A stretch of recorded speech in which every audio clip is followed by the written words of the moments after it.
Hello दोस्तों, नमस्ते, जय हिंद, हाय। कैसे हैं आप लोग? एक सेकेंड, कैसे हैं आप? ये एक ऐसा सवाल है जो आपसे हर रोज पूछा जाता है, चाहे फोन पे किसी से बात कर रहे हो या किसी जानने वाले से मिल गए हो या किसी प्रोफेशनल मीटिंग में पहुंचे हो। कैसे हैं आप, ये अक्सर पूछा जाता है और यूजुअली ये सवाल फॉर्मेलिटी में पूछा जाता है और जवाब भी फॉर्मेलिटी में ही दिया जाता है। ठीक है, आप अपनी सुनाइए, ऐसा बोल के आदमी निकल जाता है। लेकिन ठीक है और ठीक होने का मतलब क्या है, कभी आपने सोचा है? आज इस सवाल का जवाब देने का दिन है। आपके ठीक होने का क्राइटेरिया है आपकी हेल्थ, फिजिकल हेल्थ और मेंटल हेल्थ, और इसी हेल्थ कॉन्शियसनेस को डेडिकेट किया गया है आज का दिन यानी 7 अप्रैल, जिसे हम कहते हैं वर्ल्ड हेल्थ डे। हम में से ज्यादातर लोगों ने बचपन में अपनी लाइफ का पहला मुहावरा यही सुना है, हेल्थ इज वेल्थ। तो उसी पर आज की ये वीडियो हमने बनाई है। ये वीडियो अगर आपको सही लगे, पसंद आए, तो इसे और भी लोगों तक जरूर पहुंचाइए, शेयर करिएगा। ग्लोबल हेल्थ सिक्योरिटी इंडेक्स यानी GHS पर इंडिया की लेटेस्ट रैंकिंग है नंबर 66। इसका मतलब है कि दुनिया के दूसरे देशों से कंपेयर करें तो इंडिया की हेल्थ सिक्योरिटी 66 नंबर पर आती है। हमें तो लगता है पर्सनली कि इंडिया को इससे ऊपर होना चाहिए, और ऐसा लगने के रीजन भी है हमारे पास, क्योंकि भारत ने दुनिया को ऐसी चीजें दी हैं जो इंसान को हेल्दी रखने का ब्रह्मास्त्र है। भारत योग और नेचुरोथेरेपी का देश रहा है, और आज इंडिया का यही ट्रेडिशन बाहर से नए पैकेज में हमारे पास आ रहा है। मतलब जब हम हेल्थ की बात करते हैं तो 2 लेवल पर बात आती है, एक है इंडिविजुअल हेल्थ और दूसरी है community health and health infrastructure. इन दोनों पर आज के वीडियो में हम बात करेंगे और जानते हैं कि हम हेल्दी लिविंग को कैसे अचीव कर सकते हैं। अच्छा, अगर हम इंडिविजुअल हेल्थ की बात करें तो सबसे पहले आता है हेल्दी ईटिंग। इस मामले में हम कितने हेल्थ कॉन्शियस हैं, ये तो नाले के बगल वाले पानीपुरी वाले भैया से बेहतर और कौन ही जान सकता है। हेल्थ के बारे में तमाम बातें पढ़ने के बावजूद तेल में कड़क फ्राई किया हुआ समोसे और चाशनी में डूबी जलेबी का लालच कहां जाता है?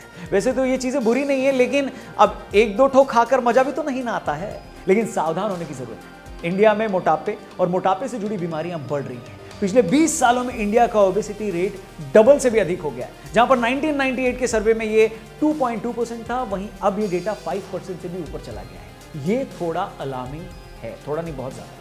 अब अलार्मिंग सिचुएशन से बचने के 2 तरीके हैं। एक तो जब भी आप कुछ भी तला भुना या जंक फूड खाने को बैठें तो दिमाग का अलार्म ऑन करके बैठें। जहां ये लगे कि ज्यादा हो रहा है वहां दिमाग में अलार्म बज जाना चाहिए।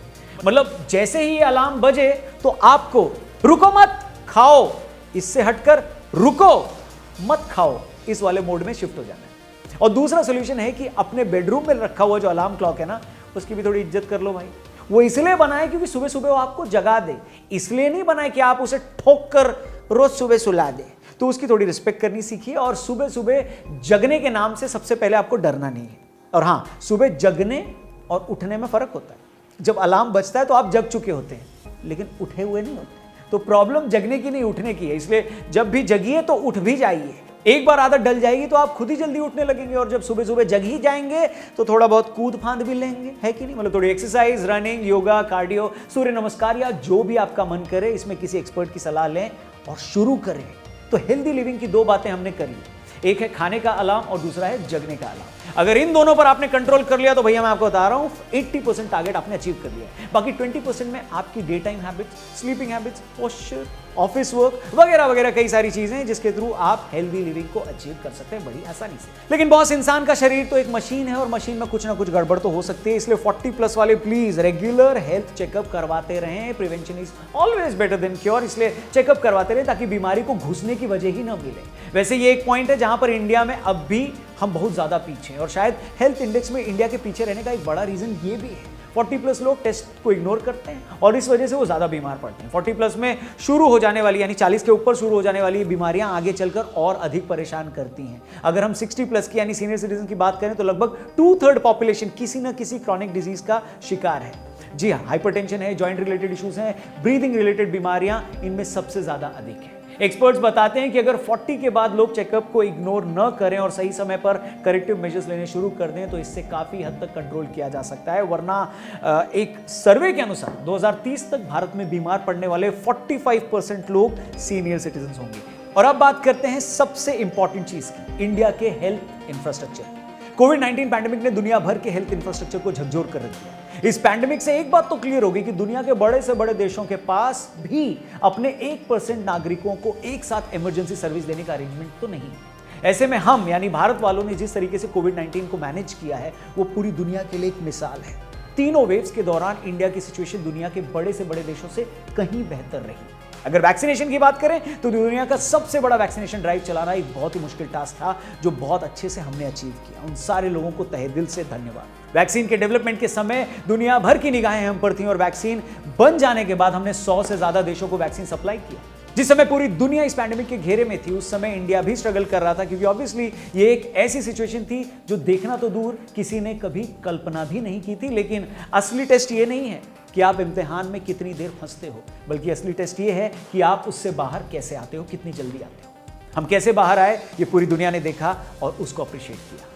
सो अगर हम नॉन पैंडेमिक टाइम की बात करें तो इंडिया के हेल्थ इंफ्रास्ट्रक्चर में कई सारे चेंजेस लाने की बहुत ज्यादा जरूरत है। इंडिया की नेशनल हेल्थ पॉलिसी कहती है कि जीडीपी का 2.5% हेल्थ पर खर्च किया जाना चाहिए, लेकिन एक्सपर्ट्स का मानना है कि ये काफी नहीं है। हेल्थ एक्सपेंडिचर की अगर बात करें तो वर्ल्ड के 191 कंट्रीज में इंडिया का रैंक 184 है, जो कि बहुत नीचे है। इस पर बात होनी बहुत जरूरी है। इस वजह से इंडिया के मिडिल क्लास के लिए अफोर्डेबल हेल्थ अभी भी दूर है। जहां तक वीकर सेक्शन ऑफ सोसाइटी की बात करें तो गवर्नमेंट उनके लिए कई स्कीम्स तो लाती है, लेकिन उसका फायदा इंप्लीमेंटेशन प्रॉपर तरीके से नहीं हो पाता। करप्शन और पॉलिटिक्स के बीच अक्सर ये स्कीम्स उलझ कर रह जाती हैं और अंतिम आदमी तक ये नहीं पहुंच पाती। अभी मौजूदा गवर्नमेंट ने हेल्थ इंश्योरेंस के माध्यम से उनके हेल्थ कंडीशंस को अपलिफ्ट करने की कोशिश तो शुरू की है और उसके फायदे भी नजर आने शुरू हुए। इससे लगभग 50 करोड़ से ज्यादा लोगों को फायदा पहुंचाया गया है जो अनऑर्गेनाइज सेक्टर्स में काम करते हैं। वैसे इंडिया में लगभग 11,000 लोगों पर एक गवर्नमेंट डॉक्टर है, जो थोड़ा अलार्मिंग है। लेकिन इंडिया का हेल्थ केयर हमेशा पब्लिक और प्राइवेट दो हिस्सों में चला है।